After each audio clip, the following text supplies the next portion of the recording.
दोस्तों की हाल चाल ने जनाब तुसी देखते पे हो अपना देश पंजाब टीवी ते मैं तोड़ा मेज़बान मोहम्मद नदीम खरल। सब तो पहले अपने चैनल को करना है सबसक्राइब ते बेल आइकन ते क्लिक करना है एक अच्छी ते बेहतरीन वीडियो का नोटिफिकेशन हमेशा ही तरह तुहानू मिलता रहे तुसी देखते रहो।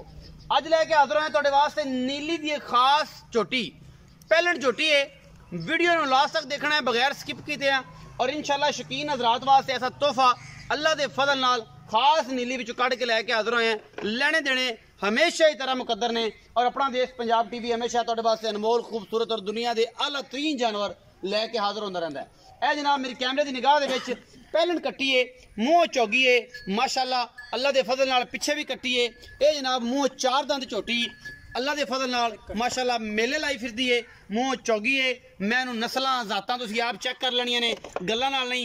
ये जनाब हुणे ही सूई है घंटा डेढ़ घंटा पहले या 4 घंटे पहले मझ ने जनाब जेर जूर लईए पा पिछे हैगी सू कट्टी मुठ मुठ दा सोहना थण पूरी जनाब मरले मरले दी वंड सार दा डोडा चक्की फिरदी है गल्लां नाल नहीं।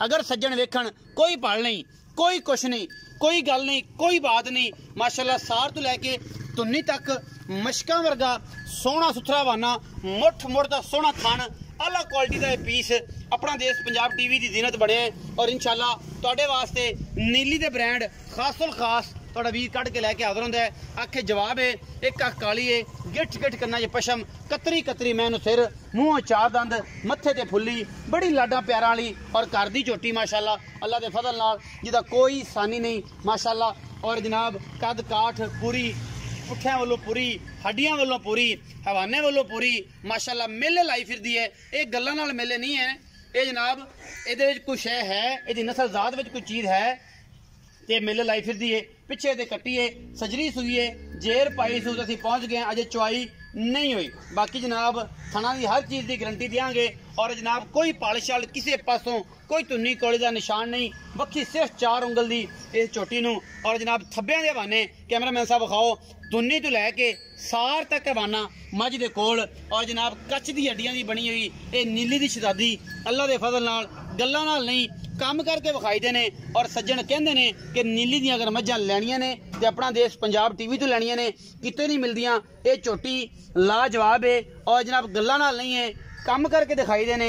बाकी नीली के उत्ते खास तो खास आला तो आला बेहतरीन तो बेहतरीन चंगे तो चंगा जानवर अल्लाह के फजल नाल पे है।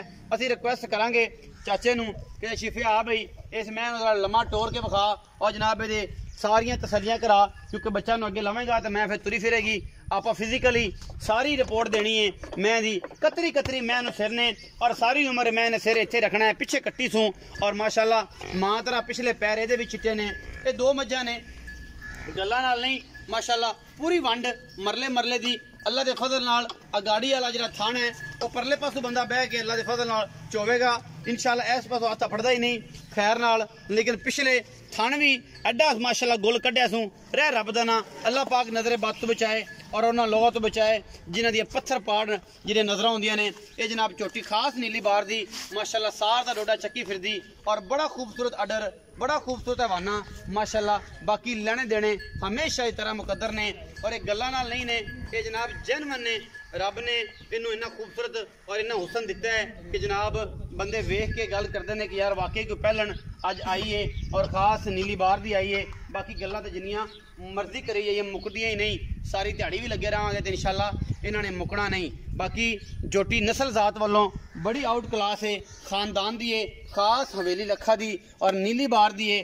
बाकी लेने देने हमेशा ही तरह मुकद्दर ने बड़ा खूबसूरत सार तो लैके धुन्नी तक ये को हवाना है और एक गल्लां नाल नहीं है पूरी मेहनत नाल है क्योंकि झोटी बड़ी आउट क्लास है और पूरी मेहनत नाल भरावां वास्ते खिदमत असी करते हैं भरावां दी।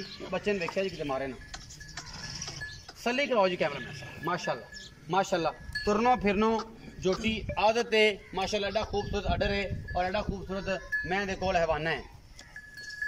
जैसे खवाओ पर पास पानी पीनी तो पानी पिलाओ मैं उत्थे छड्डो टप च पानी पिलाओ मैं पानी में मुँह मार दी तो बाकी साढ़े नाल गल्लां तुसीं आ जाओ करो असीं तुहाडे नाल करने पैड़ा पै गया जी आओ इत्थे ही आओ बच्चे नूं इत्थे बन्नो इत्थे मेरे कोल आ जाओ असीं फिर जनाब दी तसल्ली कराइए माशाअल्लाह। अल्लाह पाक नजरे बद तो बचावे जी पीस बड़ा खूबसूरत है मालका ने अपना मुल जनाब जिहड़ा है वो करना है ਤੇ ਅਸੀਂ ਜਨਾਬ ਮਿਹਨਤ ਕਰਨੀ ਤੁਹਾਡੇ ਵਾਸਤੇ। अस्सलाम वालेकुम जी वालेकुम अस्सलाम। चाचा जी की हाल चाल? अल्लाह दा सान जी। प्यारा जिहा नाम दसो जी। परवेज परवेज। चाचा शिफा तू पुराना वो बंदा तो नहीं? ਤੁਹਾਡੀ ਮੁਹੱਬਤ ਦੀ ਗੱਲ ਉਹੀ ਬੰਦਾ ਨਾ ਪੁਰਾਣਾ? ਜੀ ਜੀ ਚਾਚਾ परवेज। चाचा परवेज ਇਹ ਦੱਸ ਕਿ ਜਿਹੜੀ ਇਹ ਮੈਂ ਵਿਖਾਈ ਏ ਇਹ ਕਿੰਨਵਾਂ ਸੂਆ ਸੂਈ ਏ? ਇਹ ਪਹਿਲਾਂ ਨਾ ਜਨਾਬ ਤੇ ਚਾਰ ਦੰਦ ਮੂੰਹ ਦੇ ਵਿੱਚ ਸਵੇਰ ਫਜਰ ਦੀ ਅਜ਼ਾਨ ਵੇਲੇ ਜੇਰ ਜੁਰ ਪਾ ਲਈ ਸੂ ਜੇਰ ਪਾ ਦੇ ਬਾਕੀ ਥਣ ਤੋਂ ਪਾਸ ਕਰਾ ਸੋ ਅੱਲਾਹ ਦੇ ਹੁਕਮ ਹਰ ਰੰਗ ਦੀ ਤਸੱਲੀ ਕਰਾ ਹਰ ਰੰਗ ਦੀ ਤਸੱਲੀ ਕਰਾ ਸੋ ਬਾਕੀ ਲੈਣੇ ਦੇਣੇ ਮੁਕੱਦਰ ਨੇ। ਬਿਲਕੁਲ। ਦੁੱਧ ਪੁੱਤਰ ਨਸੀਬ ਨਸੀਬ ਦਾ ਦਾ ਹੈ, ਹੈ। ਬਿਲਕੁਲ। ਜਿੰਨਾ ਖੂਬਸੂਰਤ ਇਹ ਹਵਾਨਾ ਹੈ ਔਰ ਜਿਹੜੀ ਇਹ ਖੂਬਸੂਰਤ ਨੇ ਵਾਂਡੇ ਨੇ ਥਣਾ ਦੀ ਕੱਢੀ ਏ ਮੈਂ ਇਹਨੂੰ ਦੁੱਧ 14-15 ਲੀਟਰ ਆਰਾਮ ਨਾਲ ਕਰਨਾ ਚਾਹੀਦਾ ਇਨਸ਼ਾਅੱਲਾ ਜਿਹੜੇ ਇਲਾਕੇ ਦੀ ਕੱਟੀ ਹੈ ਨਾ ਹਾਂਜੀ ਤੇ ਫਿਰ ਹੈ ਵੀ ਆਪਣਾ ਘਰ ਦੀ ਹੈ ਤੇ ਦੁੱਧ ਅੱਲਾਹ ਦੇ ਹੁਕਮ 20-22 ਸਰ ਕਰੇਗੀ ਇਨਸ਼ਾਅੱਲਾ। ਇਨਸ਼ਾਅੱਲਾ 15-16 ਲੀਟਰ ਇਹਦੇ ਮੂੰਹ ਤੇ ਪੈਂਦੇ ਦੇ ਹਵਾਨੇ ਦੇ ਹਿਸਾਬ ਨਾਲ। ਯਾਰ ਵਾਨੇ ਤਾਂ ਲੱਗਦਾ ਗਾਂ ਝੋਟੀ ਹੈ ਜਿਹੜੀ ਅੱਲਾਹ ਦੇ ਹੁਕਮ ਨਾਲ 25-30 ਸਰ ਕਰੇਗੀ 25-30 ਸਿਰ ਕਰੇਗੀ ਲੇਕਿਨ ਸਾਡਾ ਤਾਂ ਤਜਰਬਾ ਹੈ ਨਾ 16-17 ਲੀਟਰ ਪਹਿਲਣ ਹੋ ਕੇ ਇਨਸ਼ਾਅੱਲਾ ਅੱਲਾਹ ਦਾ ਕਰਨਾ ਇੱਕ ਬੜਾ ਨਾਮ ਇਹ ਰੱਖਦੀ ਨਸਲਾਂ ਹੈ ਸਿਰ ਫਰਕ ਹੁੰਦਾ ਨੇ ਜਨਾਬ ਜੇ ਜੀ ਖੇਚਲ ਕਰਨੀ ਹੋ ਜਾ ਦੁੱਧ ਲੈਣਾ ਦੁੱਧ ਪਾਵੇਂ ਤਾਂ 30 ਸਿਰ ਲਈ ਜਾ ਦੇਵੇਗੀ ਇਨਸ਼ਾਅੱਲਾ ਇਨਸ਼ਾਅੱਲਾ। ਅੱਛਾ ਚਾਚਾ परवेज ਮੂੰਹ ਚੌਗੀ ਏ ਜੀ ਜੀ ਪਹਿਲਣ ਝੋਟੀ ਏ ਪਿੱਛੇ ਕੱਟੀ ਸੂ। ਜੀ ਜੀ ਅੱਛਾ ਕੀ ਮੁਹੱਬਤ ਪਿਆਰ ਵਾਲਾ ਤੁਸੀਂ ਇਹਦੇ ਰੰਗ ਰੂਪ ਭਰਦੇ ਜੇ ਕੀ ਇਹਦੇ ਨਾਲ ਮੁਹੱਬਤ ਪਿਆਰ ਸਾਡਾ ਨਾਲ ਮੁੱਲ ਕਰਦੇ ਜੇ ਕਿ ਅਸੀਂ ਜਨਾਬ ਸੱਜਣਾ ਨੂੰ ਕਹਿ ਸਕੀਏ ਕਿ ਜਨਾਬ ਝੋਟੀ ਲੈ ਲਓ ਝੋਟੀ ਬੜੀ ਸੌਖੀ ਤੇ ਬੜੀ ਸਵੱਲੀ ਬਣੇਗੀ। 4,30,000 ਦੀ ਝੋਟੀ ਦੇ ਦੇਵਾਂਗੇ ਜਨਾਬ 4,30,000 ਮੁੱਲ ਕਰਦੇ ਹੋ ਇਸ ਪਹਿਲਣ ਝੋਟੀ ਦਾ। ਜੀ ਜੀ ਬਿਲਕੁਲ ਇਹਦੇ ਵਿੱਚੋਂ ਕੋਈ ਲਾਡ ਪਿਆਰ ਵੀ ਹੋਣਾ ਸੱਜਣਾ ਨਾਲ ਕੋਈ ਹਯਾ ਕੋਈ ਸਿਗਰਟ ਪਾਣੀ ਤੁਹਾਡੇ ਆਂ ਦਾ ਯਾ ਹੋ ਜਾਏਗਾ ਜਨਾਬ ਹੋਵੇਗਾ। ਅੱਲਾਹ ਦੇ ਹੁਕਮ ਨਾਲ ਇਹ ਇੰਨਾ ਮੁੱਲ ਮਾਰਕੀਟ ਦੇ ਵਿੱਚ ਕਿਉਂ ਕੀਤਾ ਜਾਂਦਾ ਹੈ? ਕੱਟੀਆਂ ਦਾ ਮੁੱਲ ਝੋਟੀਆਂ ਦਾ ਆਲਾ ਚੀਜ਼ਾਂ ਦਾ ਮੁੱਲ ਹੁੰਦਾ ਕਿ ਹਰ ਜਿਹੜੀ ਡਾਗ ਡੂਗ ਦਾ ਵੀ ਮੁੱਲ ਹੈ ਹੀ ਹੈ। ਭਾਈਆਂ ਮਾਲ ਜਿਹੜਾ ਮੁੱਲ ਨਾਲ ਲੱਭਦਾ ਹੈ। ਇੱਕ ਗੱਡੀ ਦੀ ਝੋਟੀ ਹੈ ਮਾਨਕੀ ਅੱਖ ਥਣ ਮੁੱਠ ਪਰ ਡੇਢ ਗੇੜ ਦੀ ਬਿਰਲਾਂ ਤੇ ਪਈ ਹੈ ਤੇ ਅੱਗੋਂ ਤੋਨੇ ਨੂੰ ਪਿੱਛੇ ਸੂਨ ਲਾਈ ਫਿਰਦੇ ਛਈਆਂ ਦੇ ਮੁੱਲ ਹੁੰਦੇ ਨੇ ਮੇਰੇ ਭਾਈ ਇਹ ਚੀਜ਼ਾਂ ਦੇ ਮੁੱਲ ਹੁੰਦੇ ਜੀ, ਜੀ, ਅਸਲ ਗੱਲ ਅੱਜ ਪਤਾ ਲੱਗ ਗਈ ਕਿ ਚੀਜ਼ਾਂ ਦੇ ਮੁੱਲ ਹੁੰਦੇ ਨੇ। ਇਹ ਚਾਚੇ ਨੇ ਤਾਰੀਫ ਦੱਸ ਦਿੱਤੀ ਹੈ ਕਿ ਅੱਖ ਮਣ ਕੀ ਤੇ ਹੱਡੀ ਇੱਕ ਤੇ ਜਨਾਬ ਮਰਲੇ ਮਰਲੇ ਦੀ ਪੂਰੀ ਵੰਡ ਔਰ ਧੁੰਨੀ ਕੌਲੀ ਤੋਂ ਪਾਕ ਅਗਲੇ ਪੈਰ ਬੜੇ ਸੁਥਰੇ। ਇਹ ਸਾਰੀਆਂ ਤਾਰੀਫਾਂ ਦੇ ਪੈਸੇ ਤੇ ਨਾਲ ਚੀਜ਼ ਬੜੀ ਅੜ ਹੈ ਔਰ ਇਹਦੇ ਵਿੱਚ ਸ਼ੱਕ ਕੋਈ ਨਹੀਂ। ਕੋਈ ਭਿੜੀ ਜਾਵੇ ਮੇਰੇ ਨਾਲ ਐਵੇਂ ਕੋਈ ਐਵੇਂ ਆਖੀ ਜਾਵੇ ਕਿ ਨਦੀਮ ਯਾਰ ਐਵੇਂ ਗੱਲ ਕਰ ਦਿੱਤੀ ਸੀ ਕਿਸੇ ਪਾਸੋਂ ਝੋਟੀ ਕੋ ਕੱਟ ਦੇਵੇ ਤੇ ਫਿਰ ਤਾਂ ਗੱਲ ਹੈ ਨਾ ਜੀ। ਇਹ ਪਹਿਲਣ ਕੱਟੀਏ ਮੂੰਹ ਚਾਰ ਦੰਦ ਦੇ 4,30,000 ਰੁਪਏ ਡਿਮਾਂਡ ਕਰਦੇ ਨੇ। ਬਾਕੀ ਮੁਹੱਬਤ ਪਿਆਰ ਦੇ ਵਿੱਚ ਹੈ ਜੀ ਸਿਗੜ ਪਾਣੀ ਹੈ ਜੀ ਚਾਚੇ परवेज ਦਾ ਕਹਿਣਾ ਹੈ। ਬਾਕੀ ਪਾਕਿਸਤਾਨ ਜ਼ਿੰਦਾਬਾਦ ਹੈ ਪਾਕ ਆਰਮੀ ਹਮੇਸ਼ਾ ਜ਼ਿੰਦਾਬਾਦ।